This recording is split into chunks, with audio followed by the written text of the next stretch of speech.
Hi friends, இன்றைக்கி சூப்பரான ஒரு non veg gravy chicken gravy recipe தான். வாங்க எப்படி செய்யுதுன்னு பார்க்கலாம். ஒரு கடாயை வச்சுட்டு நம்ம வந்து ரொம்ப சிம்பிளாக ஈஸியாக இருக்கும் இது. கடாயை வச்சுட்டு ஒரு 2 டேபிள் ஸ்பூன் அளவுக்கு ஆயில் ஊற்றிக்கலாம். சிக்கனுங்கிறதுனால வந்து ஆயில் வந்து கம்மியாகவே ஊற்றிக்கோங்க. அதில் உள்ள கொழுப்பு வந்து வர்றதுனால அது நமக்கு வந்து ஆயில் அதிகமாக தேவைப்படாது. இதுக்கு ஸ்பைசஸ்க்கு வந்து பட்டை, ஸ்டார் அனீஸ், கல்பாசி, ஒரு அரை ஸ்பூன் வந்து சோம்பு, இதை வந்து நல்லா பொரிய விட்டுக்கலாம். நம்ம வந்து இப்போ சிக்கனில் வந்து கவுச்சி ஸ்மெல்லாம் வரும்ல, அதுக்காக வந்து நம்ம வந்து இந்த மாதிரி ஸ்பைசஸ் யூஸ் பண்ணும்போது கவுச்சி ஸ்மெல்லாம் வராது. கழுவும் போது கறி கழுவும் போது மஞ்சத்தூள் போட்டு யூஸ் பண்ணி கழுவுங்க. அப்போ கவுச்சி ஸ்மெல்லாம் சுத்தமாக வராது. இந்த ஸ்பைசஸ்லாம் நல்லா ஓரளவுக்கு பொரிஞ்சதுக்கப்புறம் 2 பெரிய சைஸ் வெங்காயத்தை இந்த மாதிரி சின்ன சின்னதாக கட் பண்ணி வச்சுருக்கேன். அதையும் இப்போ இதில் போட்டுக்கலாம். பாருங்கள், இந்தளவுக்கு நல்லா கிண்டிக்கலாம். நல்லா பொன்னிறமாக வதங்கணும்னு அவசியம் இல்லை, ஆனால் ஓரளவுக்கு வதங்கினதுக்கப்புறம் பாருங்கள், இந்தளவுக்கு நல்லா வதங்கிக்கிறட்டும். லைட்டாக இப்போ பாருங்கள் கொஞ்சமாக கலர் சேஞ்ச் ஆகிருக்குல்ல. இப்போ இந்தளவுக்கு நல்லா வதங்கினோன்னே நான் வந்து இப்போ வந்து 1 கிலோ சிக்கனுக்கு வந்து நான் இப்போ அளவு சொல்லிக்கிருக்கேன். ஒரு பெரிய டேபிள் ஸ்பூன் அளவுக்கு இஞ்சி பூண்டு பேஸ்ட் யூஸ் பண்ணிக்கோங்க. இஞ்சியும் பூண்டும் ஒரே அளவில் அரைச்சது தான். அதில் வந்து ஒரு பெரிய டேபிள் ஸ்பூன் அளவுக்கு நான் எடுத்திருக்கேன். தக்காளி வந்து பெரிய தக்காளி 2 தக்காளி. நான் வந்து 1 கிலோ சிக்கன் கிரேவிக்கான அளவு இப்போ சொல்கிறேன். 2 பெரிய சைஸ் தக்காளி கொஞ்சம் அதிகமாக போடும்போது கொஞ்சம் புளிப்புத்தன்மை வந்த மாதிரி இருக்கும்.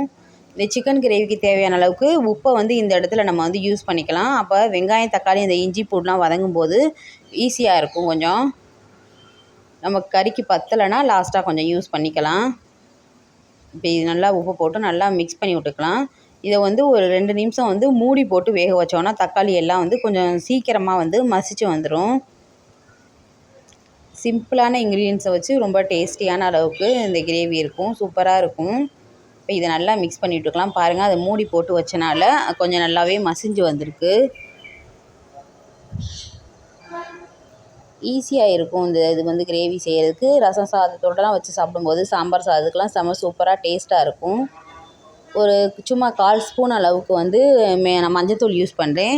ஏன்னா வந்து சிக்கன்லேயும் மஞ்சள் போட்டு கழுவுறனால இப்போ வந்து 1/4 ஸ்பூன் வந்து போதும்.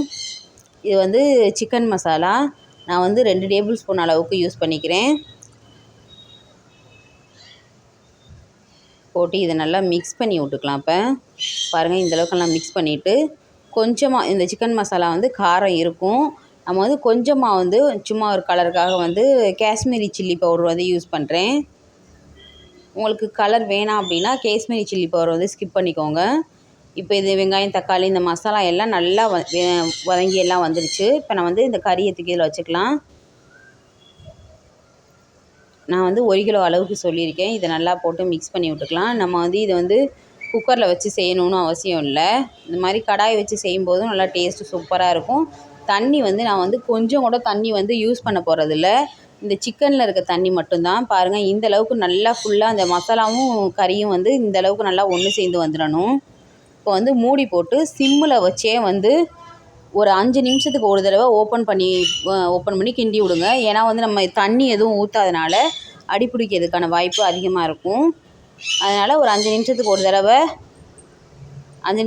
தடவை நல்லா கிண்டி விட்டு இந்த மாதிரி இறக்கிங்க. பாருங்கள், கொஞ்சம் கூட நான் தண்ணி ஊற்றவே இல்லை.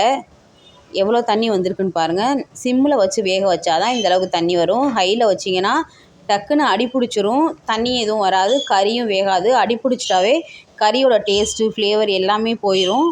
நீங்கள் வந்து நல்லா அலசிட்டு அந்த தண்ணியிலே வந்து நல்லா புழிஞ்சிட்டு இந்த மாதிரி வச்சாவே வந்து உங்களுக்கு இந்தளவுக்கு தண்ணி வந்துடும். ஆனால் 5 நிமிஷத்துக்கு ஒரு தடவை வந்து இப்படி வந்து 5 நிமிஷத்துக்கு ஓப்பன் பண்ணி கிண்டி விடுங்க.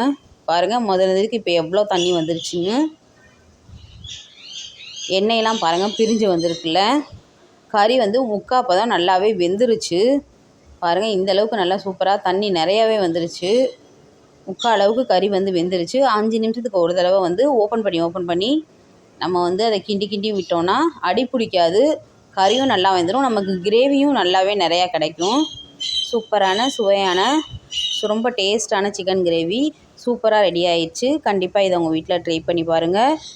இந்த வீடியோ உங்களுக்கு பிடிச்சா லைக் பண்ணுங்கள். பாய்.